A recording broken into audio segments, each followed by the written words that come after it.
Hey guys, Mosa here, and today I'm bringing you a video on Cam Newton possibly joining the Seattle Seahawks. Now, without a further ado, let's get started. Now, just yesterday, the Seattle Seahawks are being interested in Cam Newton, and so is Cam Newton in the Seattle Seahawks, mostly because he wants to play again. And honestly, it's a good decision on Cam's side to join Seattle, as we are a quarterback down. As we all know, Russell Wilson injured his finger on his throwing hand and will be out until possibly week 10. So the question is this a good decision? Because we already got Geno Smith, who has honestly done decently as the Seahawks starting quarterback. When it comes to Cam Newton, 15 games with the Patriots in 2020, he went 7-8. He threw 368 passes for 242, 2,657 yards, 8 touchdowns to 10 interceptions, having a quarterback rating of 47 and a passer rating of 82.9, compared to Geno Smith in 2021. In just 2 games, he only started one, by the way. He is 1-0 through 49 passes, 33 of them being completed, having a 67.3 passer completion ratio, and he also threw for 340 yards, 2 touchdowns, and 1 interception, having a passer rating of 92.2 and a QB rating of 34.6. Now, this is what I think. I think that we should go on with Geno Smith. Even though I would love to have Cam Newton on the team as the backup quarterback to Russell Wilson, I would love it.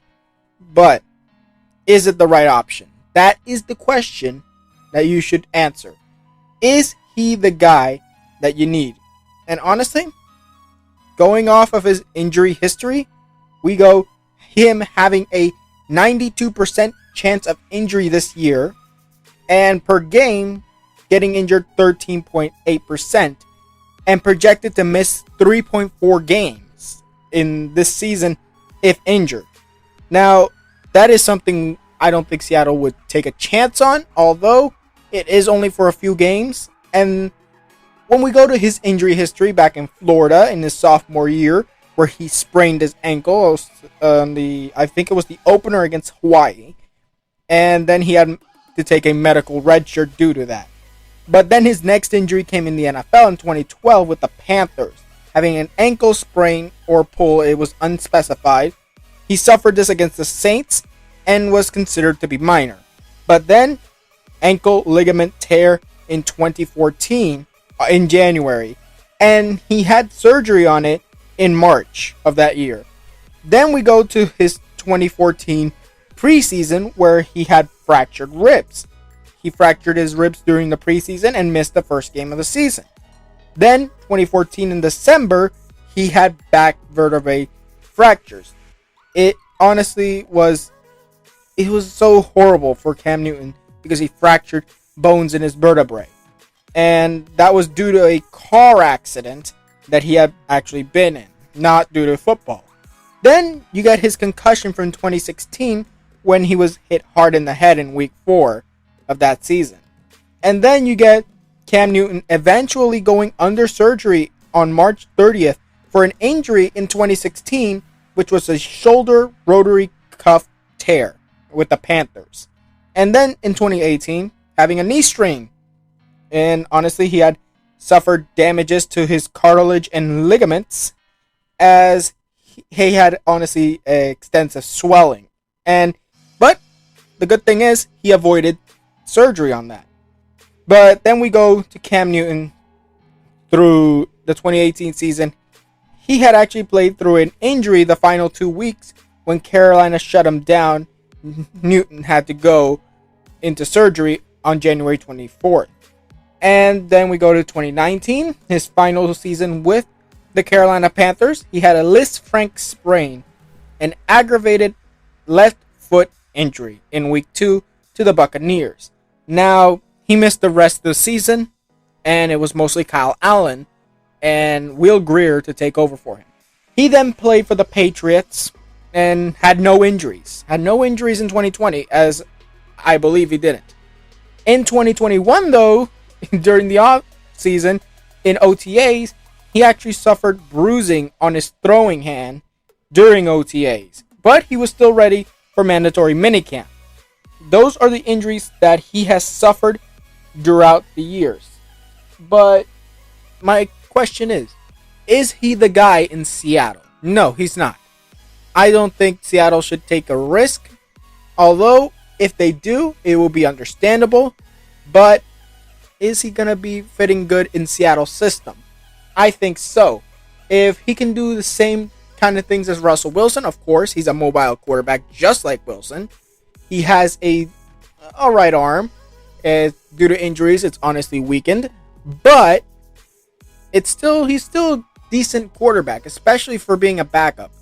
And honestly, it's not like he's going to take Russell Wilson's job, because there's no way Russell Wilson will lose his job to Cam Newton or Geno Smith. He's a quarterback that, honestly, if he had actually been on a good team, like when I mean a good team, I mean a good offensive line team and a good defensive team. If he was on that, the dude would have already had 5 Super Bowls, 3 Super Bowls, 4 Super Bowls, something like that. And that's championships, not appearances. The guy is that good, but he's on a Seattle team that does not have an offensive line or a defense since 2015. Now, we don't have the run game we used to have with Marshawn Lynch. We don't have the passing game we used to have with Golden Tate, Percy Harvin, and Doug Baldwin. We don't have the defense we used to have with Richard Sherman, Bobby Wagner, KJ Wright, Earl Thomas, and Cam Chancellor, all those guys of the Legion of Boom. We don't have that anymore. And this is going to be a struggling season for Seattle, especially because we're going to start losing now because of Russell Wilson's injury. And there are some games that are winnable, even with Geno Smith, but that could end up being a loss due to the defense, because Russell Wilson kept the Seahawks in games while the defense screwed Seattle over. And honestly, Seattle's defense has to get going, because if we do not have a good defense, we're going to lose. And honestly, I don't think Cam Newton's going to fix that. Now, that was it for this video. Tell me what you guys think in the comments below. Tweet me any video ideas. Also, tell me down in the comments below, who do you think is going to be the starting quarterback for Seattle in Week 7? Do you think it will be Geno Smith or Cam Newton? Do you think Cam Newton will be signed or not? Tell me what you guys think in the comments below. Now, like this video if you liked it, subscribe, and hit the notification if you want more videos. And I'll see you guys next time.